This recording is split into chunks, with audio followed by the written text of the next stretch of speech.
Remise de matériel médical au personnel soignant de l'hôpital de Ouidah, c'était ce mardi en présence du ministre de la Santé. La 12e édition de la caravane du livre et de la lecture au Bénin va démarrer le 7 novembre prochain dans 4 villes du Bénin. Vous suivrez les objectifs et les différentes activités qui marqueront cette édition. Et puis un mois après la célébration de la journée mondiale du cœur, une marche dénommée la marche du cœur s'est déroulée dans la ville de Lokossa.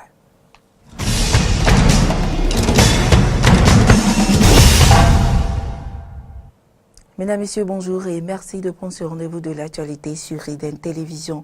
Le ministre de la Santé et les membres du cabinet du ministère ont effectué une descente ce mardi à l'hôpital de zone de Ouidah. Objectif, procéder à la remise officielle des matériels médico-techniques acquis pour accompagner le personnel soignant dans sa mission. Antoinette Sagbo et Fréjus Fiorci pour le point. Je vous remets cette boîte et que vous allez transmettre aux utilisateurs pour faire bénéficier les populations de la zone sanitaire Ouidah, Commencé, Tori. Je souhaite qu'un très bon usage en soit fait. Cet acte que vient de poser le ministre de la Santé, professeur Benjamin Humpati, à l'endroit du personnel soignant de la zone sanitaire Ouidah, Bomassé, Tori, s'inscrit dans le cadre du renforcement des plateaux techniques des hôpitaux au Bénin. Ce mardi 30 octobre 2018, plusieurs équipements techniques ont été mis à la disposition des praticiens médicaux et paramédicaux. Il s'agit d'un important lot d'équipements de blocs opératoires, d'anesthésie-réanimation, de laboratoire, de consommables médicaux, de matériel roulant et autres d'une valeur de 2,223 milliards de francs CFA répandus sur toute l'étendue du territoire national. La présente cérémonie concerne les équipements destinés à l'hôpital de zone de Ouidah, au centre de santé de Ouidah, ainsi que la remise officielle d'un laboratoire P2 totalement équipé à l'Institut régional de santé publique.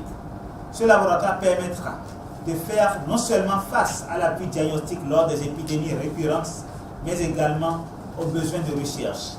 À la réception de ce don, le directeur départemental de la santé de l'Atlantique et les bénéficiaires ont exprimé leur gratitude pour ce geste qui vient soulager leur peine.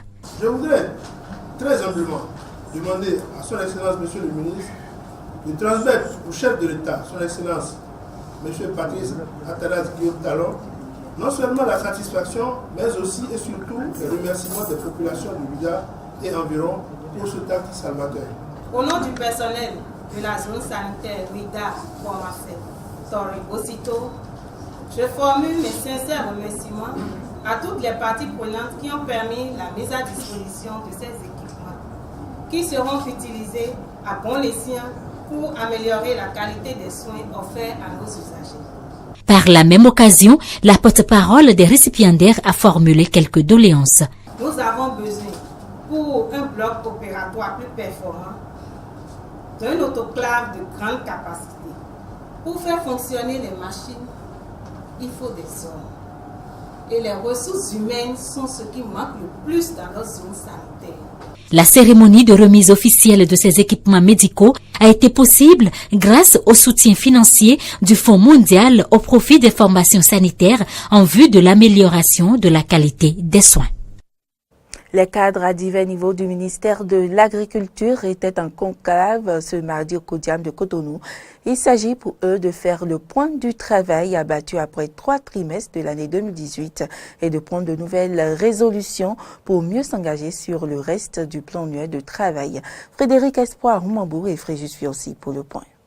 Déjà 9 mois que les activités ont été lancées dans le cadre de la mise en œuvre du plan de travail annuel budgétisé du ministère de l'Agriculture, de l'Élevage et de la Pêche. Et à 3 mois du délai imparti à ce plan de travail, cadres, partenaires et autres responsables y impliqués se donnent une dernière pause pour faire le point des activités menées, des ressources déployées et des résultats atteints. La dotation budgétaire de MAEP s'élève à 84 438 237 000 francs. Le montant des investissements est de est de 529 832 000 francs répartis entre 25 projets actifs. Mais au 30 septembre 2018, le taux d'exécution financière base engagement n'est que de 57,89% et le taux de réalisation des activités du PTA 45,26%.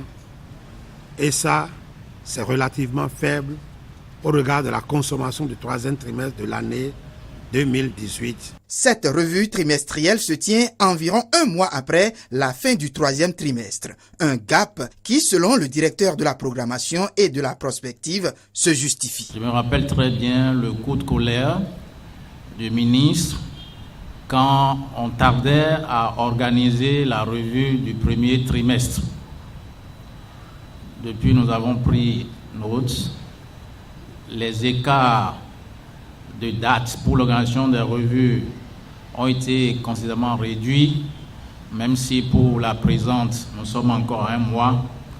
C'est un gap qui est nécessaire et que nous allons travailler à réduire davantage. Toutefois, le ministre Gaston Dossoui pense qu'on peut toujours mieux faire.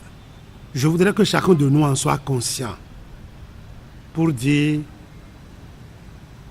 que nous avons des possibilités, de très grandes possibilités d'établir nos rapports une semaine à la fin de l'exécution du budget trimestriel. C'est d'ailleurs pourquoi il appelle les uns et les autres présents à cette revue trimestrielle à, entre autres, à passer en revue les performances enregistrées par chaque structure, projet, programme au troisième trimestre 2018. Identifier les principales difficultés et goulots d'étranglement qui entravent encore la mise en œuvre efficace du PTA 2018 du MAEP, puis proposer les solutions idoines au fin de relever substantiellement le niveau d'exécution du PTA. Il est donc clair qu'à la fin de cette revue trimestrielle du PTA, les priorités seront mieux définies pour une efficacité plus accrue. La 12e édition de la caravane du livre et de la lecture au Bénin se tiendra du 7 au 10 novembre 2018 dans 4 villes du Bénin, à savoir Cotonou, Abomey-Calavi, Ouidah et Porto-Novo.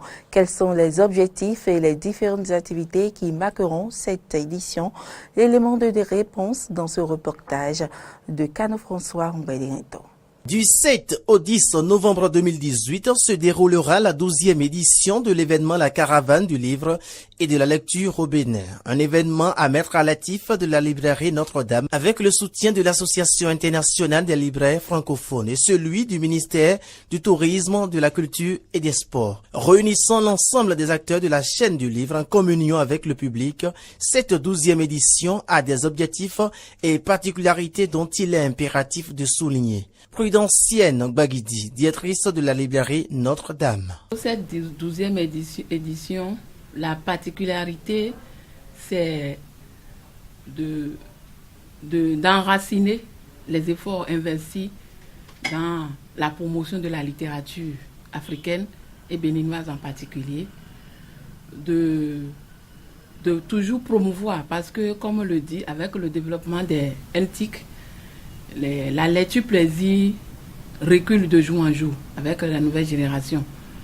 Donc les libraires ont dit qu'ils ne vont pas baisser les bras. C'est pour cela que chaque année, nous essayons de sortir les livres, surtout vers les élèves. À noter que plusieurs activités entrent dans le cadre du déroulement de cette édition, et ceci dans 4 villes du Bénin, à savoir Cotonou, Abomey-Calavi, Ouidah et Porto-Novo. La caravane du livre, la 12e édition de cette année, commencera le 7 novembre par une conférence de presse que nous donnerons à la salle VIP du ministère du Tourisme, de la Culture et des Sports. Et ça finit le samedi 10 novembre. À la mairie de Ouidah, où Madame le maire a accepté de nous accueillir. Il y aura une marche, une parade dans la ville de Ouidah, et ensuite sera couronnée par une conférence littéraire que donnera les auteurs retenus. Ouvrage de l'esprit en prose ou en vers, le livre demeure un outil d'éducation littéraire où auteurs, éditeurs, libraires, bibliothécaires et lecteurs doivent concilier leurs efforts pour la réussite de cette édition car plusieurs œuvres sont à découvrir.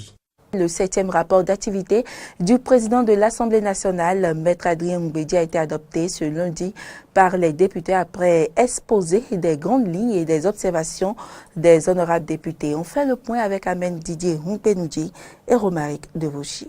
Le président de l'Assemblée nationale a fait à l'entame son exposé qui couvre la période du 1er avril au 30 septembre 2018 et qui met en relief tout le travail abattu par l'institution parlementaire pour le renforcement de la démocratie et pour la visibilité de l'institution parlementaire. Maître Adrien Mbedi a mis en premier l'accent sur le travail intense du Parlement tout au long de la première session ordinaire. Un des résultats importants est la mise à disposition du pays de deux instruments juridiques, à savoir la charte des partis politiques et le code électoral, qui constituent une contribution du Parlement à la concrétisation de la réforme du système partisan. Ceci a suscité une effervescence de la classe politique avec la création et le regroupement de partis politiques qui témoigne de la vivacité et du dynamisme de la démocratie béninoise. Le premier responsable du Parlement béninois a aussi noté l'engagement des pouvoirs publics à lutter contre l'impunité. Dans cette rubrique, la gestion des biens publics, le jugement des personnes impliquées dans le trafic de faux médicaments, la levée de l'immunité parlementaire de certains députés, la promptitude de la réaction de l'autorité compétente dans l'affaire de tricherie dans le sport ont le plus marqué l'attention de nos compatriotes. La période du 1er avril au 30 septembre 2018, outre les nombreuses lois votées au Parlement, entre autres le Code électoral et la charte des partis politiques, cette période a enregistré le rejet par les députés de la proposition de loi sur la révision de la Constitution. Au cours de la période de référence, une proposition de loi portant révision de la Constitution a été rejetée faute d'avoir obtenu les 4/5 des suffrages des députés. Cette proposition est relative à la création de la Cour des comptes, l'amélioration de la représentation des femmes au Parlement dans les conseils communaux et municipaux, l'alignement des élections et la suppression de la peine de mort. Les députés, tant de l'opposition que de la majorité parlementaire, ont exprimé leur satisfaction par rapport à l'évolution de l'institution parlementaire. D'autres ont marqué leurs regrets et ont invité le président de l'Assemblée nationale à plus d'actions en faveur de la réelle démocratie. Je constate donc avec vous que petit à petit, nous sommes en train donc, de remplir notre mission. Nous sommes en train d'atteindre les objectifs que nous nous sommes fixés. Le statut de l'opposition. Et malheureusement, on est presque en fin de mandat. Je ne sais pas si vous pouvez acter les choses pour que ce statut-là soit opérationnel avant votre départ. Je vous le souhaite vivement parce que opposition, vous l'étiez hier, aujourd'hui de la mouvance, demain on ne sait pas. Je me suis demandé comment le président veut-il que l'opposition soit opérationnelle si le président prend toutes les dispositions pour la bâillonner au niveau de l'Assemblée nationale et pour la bâillonner en dehors de l'Assemblée nationale. Après ces préoccupations des députés, le président Adrien Mbedi a pris la parole pour apporter quelques éclaircissements, à savoir que tout est mis en œuvre pour plus d'espace à la minorité parlementaire. Le rapport d'activité, une fois soumis au vote, a été adopté par les députés à l'unanimité, moins 10 voix. Et après la présentation du rapport d'activité du président de l'Assemblée nationale, nombreux sont les députés qui sont intervenus pour opiner sur l'évolution des débats et le contrôle de l'action gouvernementale. Suivons ici les députés Rosine Vieira-Souglo et Eric Ondete. Qu'est-ce que je vois pour la fin? Car dans 6 mois, je ferai 24 ans. Exactement au mois d'avril 2019, je suis ici. C'est la première fois que je vois que le Parlement que nous sommes, les députés qui sont solidaires, qui malgré nos divergences politiques, malgré tout cela, n'avons jamais abandonné l'un des nôtres. Ce n'arrive pas qu'aux autres. Nous avons abandonné, malgré tout, alors que nos collègues n'étaient pas ni des délinquants, ni des criminels. Nous les avons abandonnés et nous avons même osé leur enlever leur immunité parlementaire. Mais c'est quoi ça? Nous sommes là pour défendre le peuple, uniquement le peuple. Et nous allons voir, dans quelques mois, la sanction du peuple, n'est-ce pas? Elle va être terrible. Je l'ai toujours dit, la plupart du temps, les 3/3 ne reviennent pas. Mais cette fois-ci, c'est l'Assemblée nationale totale, et moi comprise. Parce que nous oublions qui nous a envoyés ici.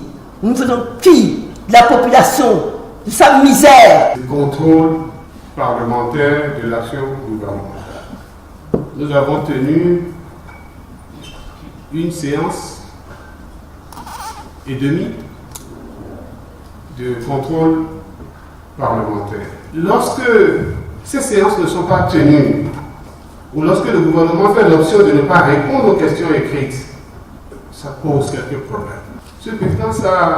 Ce sont là des questions pour lesquelles, en tant que parlementaires, nous devons faire en sorte que notre mission, notre responsabilité soit assumée, et je voudrais nous y inviter. Un mois après la Journée mondiale du cœur célébrée le 29 septembre de chaque année, une marche dénommée la Marche du cœur s'est déroulée dans la ville de Lokossa. Y ont pris part le préfet du département ainsi qu'une foule nombreuse. Jonas Bouchi les a accompagnés. Prévenir vaut mieux que guérir, dit-on, et c'est pour aider les populations du Mono en général et celles de Lokossa en particulier à se mettre à l'abri des maladies cardiovasculaires que la Société béninoise de cardiologie, en collaboration avec la direction départementale du sport, a organisé cette marche dénommée la Marche du cœur en commémoration de la Journée mondiale du cœur. Partis de la préfecture de Lokossa, les marcheurs ont sillonné diverses artères de la ville pour enfin s'immobiliser à la place de l'indépendance. Ici, la cardiologue Sori Rokiat a rappelé à tous que les maladies cardiovasculaires sont les premières causes de mortalité dans le monde entier. C'est pour cela que nous demandons à la population d'adopter de bonnes habitudes, d'aimer et de marcher. Nous souhaitons qu'ils marchent au moins 30 à 45 minutes de marche chaque jour ou tous les 2 jours pour éviter ces maladies cardiovasculaires. Ayant également pris part à cette marche, le préfet du Mono estime qu'en plus de la lutte contre les maladies cardiovasculaires, cette marche est aussi une occasion pour se débarrasser du surpoids. Les sportifs de Lokossa se sont rapidement joints à nous pour faire cette marche-là. C'est une très bonne chose. Vous savez que le sport, c'est la santé. C'est une très bonne occasion qui nous permet de nous débarrasser du surpoids que nous avons. Pour le directeur départemental du sport du Mono, cette marche va de pair avec la vision du gouvernement qui donne priorité au mieux-être des populations. Cette activité rentre dans le programme d'action du gouvernement qui est l'axe 3, qui est axé sur le bien-être des populations. L'avantage du sport, c'est que ça n'a pas de couleur politique, ça n'a pas d'obédience politique, et c'est pour ça que des initiatives comme ça, nous allons toujours les encourager. Cette marche a connu la participation de plusieurs clubs de sport de Lokossa et de quelques particuliers qui ont désormais pris l'engagement de marcher très fréquemment pour la santé de leur cœur.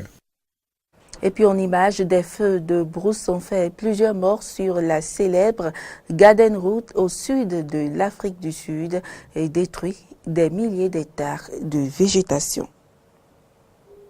Mesdames, Messieurs, ce sera tout pour cette édition. Merci pour l'attention et à bientôt.